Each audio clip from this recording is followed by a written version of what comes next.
नमस्कार दोस्तों, स्वागत है आपका अनुपम आईएएस अकेडमी में। बौद्ध धर्म से संबंधित इस वीडियो में हम देखेंगे कि जो बौद्ध धर्म का विभाजन हुआ है अलग अलग, वो किस प्रकार से हुआ है, कौन कौन से संप्रदाय है बौद्ध धर्म के, कब कब उनका विभाजन हुआ है और क्या क्या उनकी मूल विचारधाराएं हैं, उनको हम देखने की कोशिश करेंगे। वीडियो को आप पूरा देखिएगा, तब जाके जो आपके डाउट्स हैं वो क्लियर हो पाएंगे।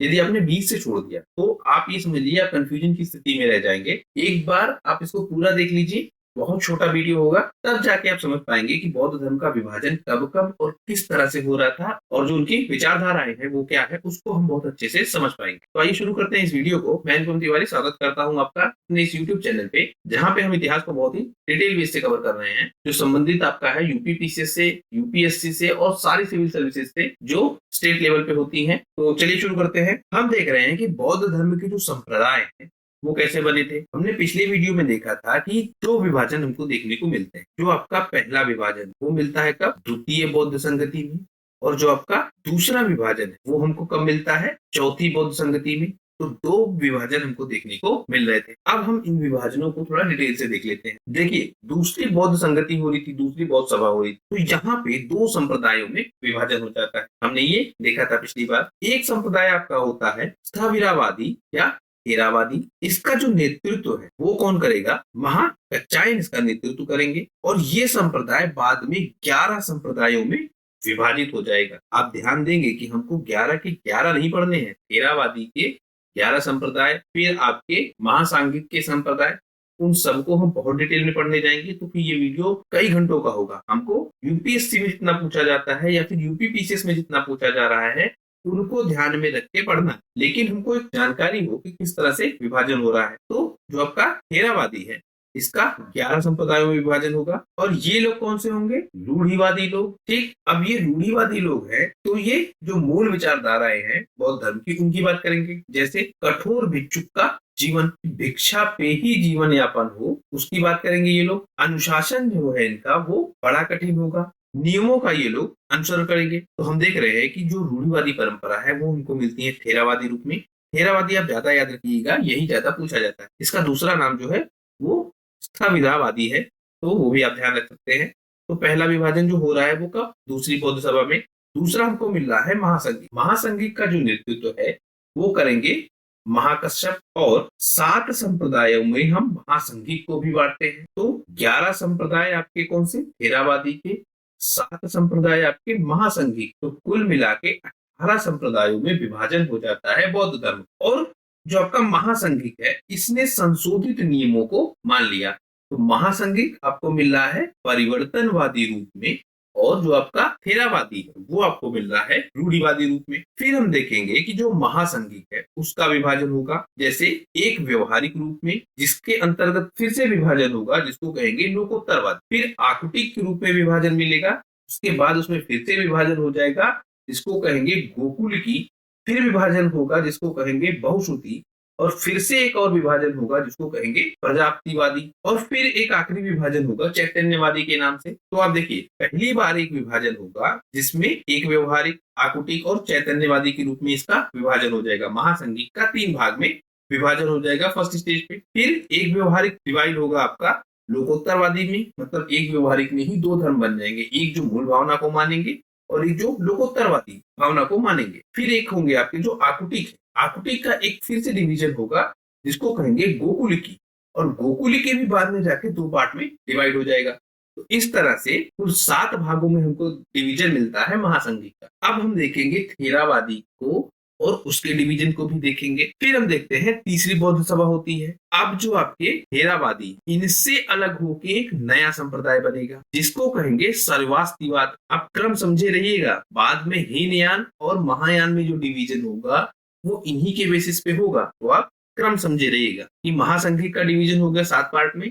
अब डिवीजन हो रहा है किसका, थेरावादी का। तो इनका जो पहला डिवीजन है वो हो रहा है किसके रूप में, सर्वास्तिवादी के रूप में, और इसे ही क्या कहेंगे, वैभाषिक भी कहेंगे। इनका मत क्या है कि तीनों कालों, मतलब भूत, भविष्य और वर्तमान में संसार की सभी वस्तुओं का अस्तित्व है। और जब चौथी बौद्ध संगति होगी तो इस सर्वास्तिवाद का जो त्रिपिटक है उसका भी निर्धारण होगा, और यही त्रिपिटक संस्कृत भाषा में हमको मिलेगा। तो सर्वास्तिवाद का भी त्रिपिटक हमको संस्कृत भाषा में मिलेगा। अब इस तथ्य को आप समझिए, जब ये कहेंगे कि संसार की सभी वस्तुओं का अस्तित्व है, तो ये मानेंगे कि हर वस्तु का भूतकाल भी है, हर वस्तु का भविष्य भी है और हर वस्तु का वर्तमान भी है। अब इस क्रम में मानने से क्या होगा कि जो सर्व विनाश की संकल्पना उसको ये लोग नहीं मानेंगे। ठीक है, आगे देखते हैं। अब जो सर्वास्तिवाद है इसका भी विभाजन होगा।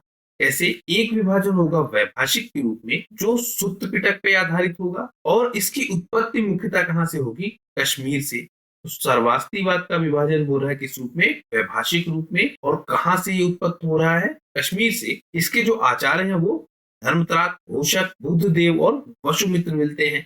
ये वसुमित्र आप ध्यान रखिएगा, ये बहुत इंपॉर्टेंट। वैशाचिक के साथ साथ जो दूसरा डिवीजन होता है उसको कहेंगे सौतांत्रिक। अब देखिए, थेरावादी जो आपके थे, मतलब जिनको हम कह रहे थे स्थाविरावादी, फिर आपके जो वैभाषिक जिसको हम कह रहे हैं सर्वास्तिवादी, और जो आपके सैतांत्रिक ये वाले, सर्वास्तिवादी मूल, सैतांत्रिक ये, और थेरावादी जो पहला डिवीजन था उसका एक पार्ट, ये तीनों मिलके क्या बन जाएंगे? हीनयान। क्योंकि ये तीनों समर्थन किसको करेंगे? मूल ग्रंथों को समर्थन देंगे और जो इसकी मूल सिद्धांत है उन सिद्धांतों को समर्थन देंगे। परिवर्तनवादी नहीं, बल्कि ये लोग रूढ़िवादी लोग हैं। तो यही सब मिलके बन जाते हैं हीनयान। फिर हम देख लेते हैं, जब आपकी चौथी बौद्ध संगति होगी तो जो ये संप्रदाय, हमने देखा 3 संप्रदाय मिलके हीनयान के रूप में इकट्ठा हो गए। अब जो बाकी बचे संप्रदाय हैं वो महायान के रूप में इकट्ठा होंगे। अब हीनयान को देख लेते हैं, तो ये लोग रूढ़िवादी शिक्षा में विश्वास कर रहे हैं। ये कहते हैं कि जो मोक्ष का अधिकार है वो केवल सन्यासियों को है। दरअसल हो क्या रहा था कि बौद्ध धर्म में हम देखेंगे संन्यास प्रथा भी चल रही थी और संघ में सन्यासी लोग रह रहे थे। मोक्ष की विचारधारा इनमें भी चल रही थी। अब समस्या ये आ रही थी कि संसार का हर व्यक्ति संघ में तो रह नहीं सकता है, संसार का हर व्यक्ति सन्यासी तो बन नहीं सकता है। और जो नियम है बौद्ध धर्म के, वो कह रहे हैं कि जो संघ में व्यक्ति रह रहा है, जो सन्यास जीवन जी रहा है, इन्हीं दोनों को क्या मिलेगा? मोक्ष मिलेगा। तो अब जो सांसारिक जीवन या जो लोग सांसारिक जीवन में रह रहे हैं उनके लिए मोक्ष ये लोग क्या कहेंगे कि नहीं होगा। अब ये एक बहुत ही मुश्किल सिचुएशन खड़ी हो जाएगी, क्योंकि सांसारिक जीवन में रहना भी तो आवश्यक है, तभी तो ये संसार चलेगा। इसकी वजह से ये विवाद आ रहा है। इस विवाद का जो इनडायरेक्ट कनेक्शन है वो भी आप समझ लीजिए, एक डीप कॉन्सेप्ट है। वो क्या रहा था, आपका संघ है और संघ में धीरे धीरे धन आ रहा था। अब इस धन पे नियंत्रण स्थापित करना था। इस नियंत्रण को कौन स्थापित करेगा? जो स्वयं को सबसे बड़ा सन्यासी साबित करेगा, क्योंकि मठाधीश भी तो होगा, हर मठ का एक अधीश भी तो होगा, हर मठ का एक नियंत्रक भी तो होगा। अब मठ का नियंत्रक होने का मतलब कहीं ना कहीं धन का भी नियंत्रक। तो इस धन पे नियंत्रण करने के लिए खुद को उच्च साबित करने की होड़ मच जाएगी। अब इस होड़ में जो आपके सन्यासी हैं, जो रह रहे हैं संघ में, वो कहेंगे कि हम ही श्रेष्ठ हैं और हम ही अधिकारी हैं मोक्ष, और खुद को दरअसल ये बौद्ध धर्म के वास्तविक उत्तराधिकारी साबित करेंगे या साबित करने की कोशिश करेंगे। इसी वजह से ये डिवीजन हो रहा है। तो हीनयान में पहला भाग बन रहा है, दूसरा भाग बन रहा है महायान। इसके संपादक जो हमको मिलेंगे, नागार्जुन मिलेंगे। नागार्जुन बहुत इंपॉर्टेंट है, आप ध्यान रखेंगे जब हम पढ़ेंगे आपका वैष्णव धर्म, उस वैष्णव धर्म का भी कनेक्शन मिलेगा नागार्जुन से, क्योंकि वहां हम पढ़ेंगे शंकराचार्य को। और जब हम शंकराचार्य की फिलॉसफी को देखेंगे तो वो डायरेक्टली कनेक्ट होगी किससे? नागार्जुन की फिलॉसफी। तो महायान के जो संपादक है वो कौन? नागार्जुन। इन्होंने क्या किया? नए विचारों को स्वीकार किया। बुद्ध की प्रतिमा बनाई गई। हमने देखा था जो पहली पूजनीय प्रतिमा है वो किसकी बनाई जा रही है? बुद्ध की। तो बुद्ध की प्रतिमा कौन बनाएगा? दरअसल ये महायान संप्रदाय वाले बनाएंगे और ईश्वर की भांति उसकी पूजा प्रारंभ कर देंगे बुद्ध की प्रतिमा की। और ये कहेंगे कि देखो गृहस्थों को भी मोक्ष का अधिकार है। हीनयान वाले क्या कह रहे थे कि मोक्ष का अधिकार किसको है? केवल सन्यासी को। अब जो आपके महायान वाले हैं ये कहेंगे कि मोक्ष का अधिकार गृहस्थों को भी है। और इनका जो प्रमुख ग्रंथ है जिसको कहेंगे महायान वैकुल्य सूत्र, ये इस धर्म का या ये इस संप्रदाय का प्रमुख ग्रंथ है। अब हम देख लेते हैं हीनयान और महायान में हमको कुछ और अंतर भी हैं जिनको देख लेते हैं। तो हीनयान में हम देखेंगे इसका जो शाब्दिक अर्थ है वो है निम्न मार्ग। ये बुद्ध को महापुरुष मानते हैं। अब देखिए देव मानने में और महापुरुष मानने में अंतर आएगा। एक बुद्ध को देव मानेगा, एक बुद्ध को पुरुष मानेगा। मतलब एक आम इंसान मानेगा जिसके दर्शन का प्रभाव पड़ेगा समाज पे ज्यादा, वो कौन कहेगा? हीनयान। लेकिन जो देव रूप में मानेंगे, जो आपके महायान वाले, वो इसको अवतार मानेंगे। और जब इसको अवतार मानेंगे तो इसकी जो शिक्षाएं है या गौतम बुद्ध की जो शिक्षाएं हैं उनको क्या कहेंगे, दैवीय आज्ञा मानेंगे कि ये दैवी आज्ञा है या देवों की आज्ञा है, और दैवी आज्ञा के रूप में उसको स्वीकार करेंगे। और यहाँ पे बाद में आपको रूढ़िवादिता भी देखने को मिलेगी। तो हीनयान बुद्ध को क्या मान रहा है, महापुरुष मान रहा है, ये व्यक्तिवादी, सिर्फ अपने विषय में विचार करने वाला है। ये कहेंगे कि जो कर्म आप खुद करेंगे उससे मोक्ष मिलेगा, आपको ही मोक्ष मिलेगा। क्यों? क्योंकि ये कह रहे थे कि जो सन्यासी है उन्हीं को सिर्फ मोक्ष मिलेगा, और मोक्ष मिलने के लिए जो कर्म करने पड़ते हैं वो कौन कर रहा है, सिर्फ सन्यासी कर रहा है। इसलिए मोक्ष भी किसको मिलेगा, सिर्फ सन्यासी को ही मोक्ष मिलेगा। ये लोग विश्वास नहीं करेंगे किसमें, मूर्ति पूजा में या भक्ति में। ये दर्शन से ज्यादा प्रभावित लोग हैं और साधना पद्धति पर अधिक कठोर होंगे। जो योग विधि है उस पे अधिक कठोर है, जो ध्यान है उस पे अधिक कठोर है। तो इन सब की ये ज्यादा बात करेंगे। इनका जो आदर्श है वो क्या है, अरहत पद को प्राप्त करना है। अब हम देख लेते हैं महायान। इसका शाब्दिक अर्थ उत्कृष्ट मार्ग। ये बुद्ध को क्या कहेंगे कि बुद्ध देवता है, ये परोपकारी है। परोपकारी कैसे, कि समस्त मानव जीवन का कल्याण करेंगे। अब ये क्या कहेंगे, जो आपका कर्म है और जो कर्म का सिद्धांत है, उस सिद्धांत के तहत ये कहेंगे कि कर्म आपका क्या हो रहा है, ट्रांसफर भी हो रहा है। मतलब एक व्यक्ति के लिए कोई दूसरा भी कर्म कर सकता है, उस तरह की विचारधारा हमको मिलेगी। इसी तरह की विचारधारा जब आप ईसाई धर्म को देखेंगे, उस धर्म में भी ये विचारधारा मिलती है कि किसी और के बदले कर्म कोई और भी कर सकता है। मतलब पाप कोई और करे और उसके बदले में कर्म कोई और करके इस पाप को कम कर सकता है। इसी तरह का विचार कुछ हमको मिल रहा है। मतलब एग्जैक्ट तो नहीं, पर मिलता जुलता विचार हमको मिलेगा कि कर्म का ट्रांसफर हो सकता है। अब कर्म का ट्रांसफर हो सकता है, ये कौन मान रहा है, महायान वाले। और ये कहेंगे कि भैया जो आपके कर्म हैं वो दूसरे व्यक्ति के द्वारा भी किए जा सकते हैं, किसी दूसरे व्यक्ति के लिए। तो ये साबित करेंगे कि जो मोक्ष है वो सामान्य जीवन वालों को भी मिल सकता है। मतलब जो आपके प्रवृत्ति मार्गी हैं उनको भी मोक्ष मिल सकता है। आत्मा और पुनर्जन्म में ये विश्वास करेंगे, सरल एवं सर्वसाधारण के लिए उपलब्ध होंगे। अब देखिए आत्मा वाले टॉपिक पे आप ध्यान रखेंगे, आत्मा को लेके बहुत विवाद है बौद्ध धर्म में, और ईश्वर को लेके भी विवाद है, क्योंकि बहुत सारे ऐसे संप्रदाय हैं जो ईश्वर को मानेंगे, बहुत सारे ऐसे संप्रदाय हैं जो ईश्वर को नहीं मानेंगे। और कुल मिला के जो बौद्ध धर्म है वो ईश्वर पे ज्यादातर चुप रहना ही चाहेगा। मतलब क्लियर कट आंसर नहीं देता है बौद्ध धर्म ईश्वर के विषय में। आत्मा के विषय में हम देखेंगे कि एक संप्रदाय जो आपका महायान, ये आत्मा को मान लेगा, लेकिन जो मूल संप्रदाय है बौद्ध धर्म का वो दरअसल आत्मा को नहीं मानेगा। या हम कहें जो आपका प्रारंभिक दर्शन है किसका, बौद्ध धर्म का, वो आत्मा को नहीं मानेगा। लेकिन जो बाद का दर्शन आएगा, महायान बाद में आ रहा है, बाद का दर्शन आत्मा को मानेगा। अब महायान के विषय में देखिए ये सरल है और सबके लिए उपलब्ध है। इसका जो आदर्श उसको कहेंगे बोधिसत्व। ठीक, तो ये एक बेसिक डिफरेंस हो गया किसमें, हीनयान में और महायान। अब देखिए जो आपका हीनयान संप्रदाय, ये मुख्यतः हमको कहाँ से मिलता है, जावा से, बर्मा से और श्रीलंका में। इन स्थानों पे जाके ये फैल गया। कौन सा संप्रदाय, हीनयान।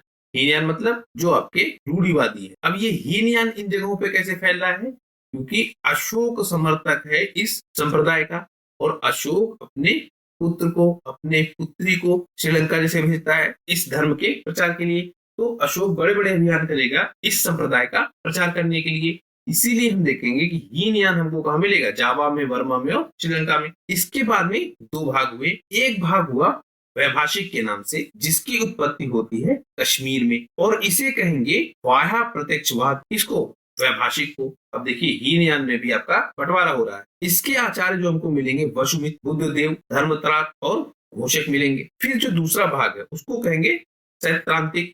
सैद्धांतिक के विषय में हम देखिए तो इसका जो आधार है वो क्या है, सुत्त पिटक है, और ये कहेंगे चित्त तथा बाह्य जगत दोनों की सत्ता में विश्वास है। अब ये आत्मा की शुद्धि को भी मानेंगे, प्लस आपकी जो संसार है उसकी शुद्धि को भी अपनाएंगे। अर्थात एक तो आप अपने आत्मा से शुद्ध होंगे, मतलब आंतरिक शुद्धि आपकी होनी चाहिए, और जब आपकी आंतरिक शुद्धि हो रही है तो दूसरी शुद्धि ये बताते हैं कर्मवाद, जो आपकी बाह्य शुद्धि है। तो दोनों को ये लोग मानेंगे। फिर हम देख लेते हैं जो आपका महायान संप्रदाय, ये भी दो भागों में बढ़ जाएगा।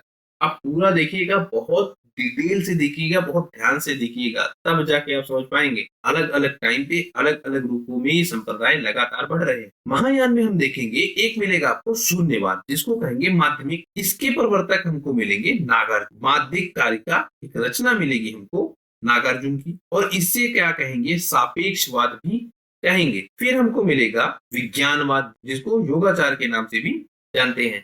इसका भाग है महायान। इसकी स्थापना के विषय में हम देखेंगे तो मैत्रेय या मैत्रेय नाथ द्वारा इसको स्थापित किया गया है। अब मैत्रेय नाम आप ध्यान रखेंगे, ये नाम आपको एक रूप में और मिलेगा कि ये बुद्ध का भावी जन्म है। जब भावी बुद्ध की जब संकल्पना की जाती है तो वो जो नाम दिया जाता है वो क्या नाम है, मैत्रेय नाम। असंग तथा वसुबंधु, ये दो नाम भी हमको मिलेंगे जिन्होंने इसका विकास किया। एक हमको विचार मिलेगा शून्यवाद, जिसको माध्यमिक कहेंगे। शून्ययान महायान शाखा का एक मत है। इसके प्रवर्तक भी नागार्जुन मिलेंगे। देखिए, जो ओवरऑल महायान संप्रदाय है, उस संप्रदाय का प्रवर्तक भी हमको कौन मिलेगा, नागार्जुन मिलेंगे। यही नागार्जुन इस महायान की एक शाखा, जिसको कह रहे हैं शून्यवाद, उसके भी हमको प्रवर्तक मिलेंगे। इनकी जो प्रसिद्ध रचना है उसको कहेंगे माध्यमिक कारिका। नागार्जुन के विषय में आप ध्यान दीजिए, इनकी तुलना की जाती है किससे, मार्टिन लूथर से। वेनसांग के विषय में देखेंगे तो उसने इन्हें संसार की 4 मार्गदर्शक शक्तियों में से एक कहा है।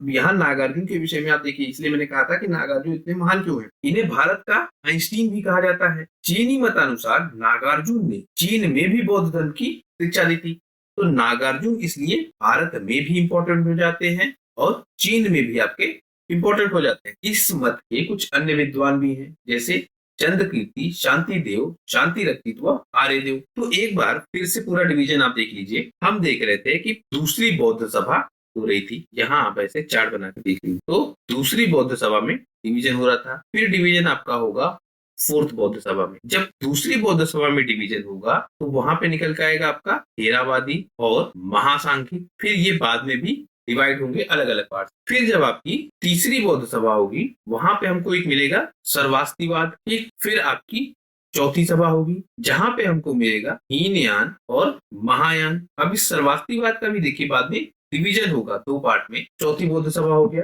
फिर हम देखेंगे जो आपका हीनयान, ये 2 भागों में बढ़ जाएगा। इसका पहला भाग होगा वैभाषिक, इसका दूसरा भाग होगा क्रांतिक। उसके बाद हम देखेंगे जो आपका महायान, इसका भी डिवीजन हो जाएगा। एक हो जाएगा आपका शून्यवाद और एक आपका हो जाएगा विज्ञानवाद। तो इस तरह से ये पूरा डिवीजन है। तो इस वाले वीडियो में जो आपका बौद्ध धर्म है और उसका जो विभाजन हुआ है उसको हमने देख लिया है। आशा करता हूँ आपको ये वीडियो पसंद आया होगा। तथ्य इस वीडियो में थोड़ा ज्यादा है, एक बार आप उनको रिपीटेड वे में भी देख लेंगे तो शायद आपका काम ज्यादा आसान हो जाए। आशा करता हूँ ये वीडियो आपको पसंद आया हो। यदि ये वीडियो आपको पसंद आया है तो प्लीज अपने दोस्तों के साथ इसको शेयर कीजिए। अभी हम लोग बहुत लिमिटेड लोगों तक अपनी पहुंच बना पाए। मैं उम्मीद करूंगा इस वीडियो को आप लोग ज्यादा से ज्यादा लोगों तक फैलाएं, जिससे ज्यादा से ज्यादा लोग इसका बेनिफिट उठा सके। आपका हमसे जुड़ने के लिए धन्यवाद। आपका दिन शुभ हो।